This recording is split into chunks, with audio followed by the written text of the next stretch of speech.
Yan, kumukulo na ang aking ginataang seafoods na mayroong mga gulay. Yan. Nung una, experiment ko lang yun eh. Pero napasarap ang mga anak ko sa ganitong luto kaya inulit ko. Dapat sana kare-kare seafoods pero dahil wala akong mga ingredients na nabili, so may gata ako, sana maglalaing ako. So yun, nagamit ko dati na ilagay sa seafoods na lang at yung mga gulay-gulay isinama ko na din kaya naging dinataang seafoods.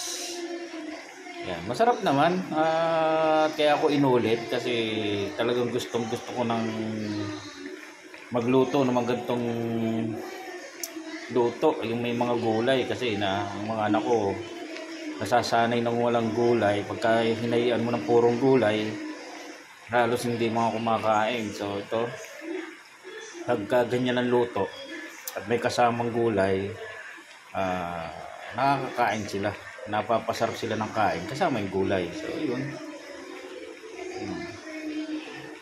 gusto ko kasi sa mga anak ko kumakain din ng gulay. Kaya lang minsan mag-aaway pa kami bago kumain ng gulay.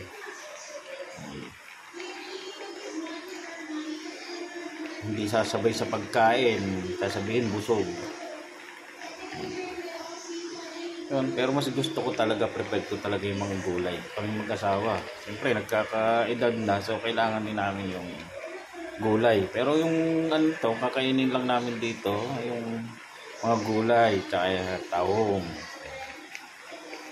Mga isang pirasong alimasag lang, okay na. Para hindi naman ma-HB. Tapi yan, mga medyo pinaiiga-iga ko lang yung gata para mas masarap at mas malasa.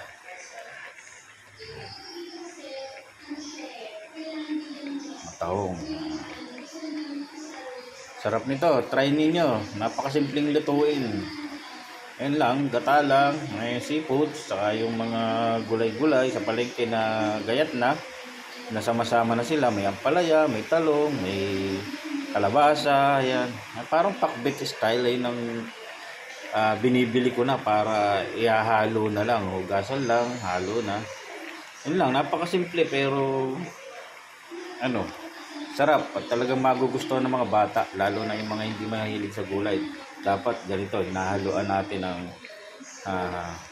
mga seafoods na alam natin na yun ang mga gusto nilang kinakain. Ayan, minsan tahong, ayan, favorite rin ng mga anak ko yung mga tahong na ginisa lang.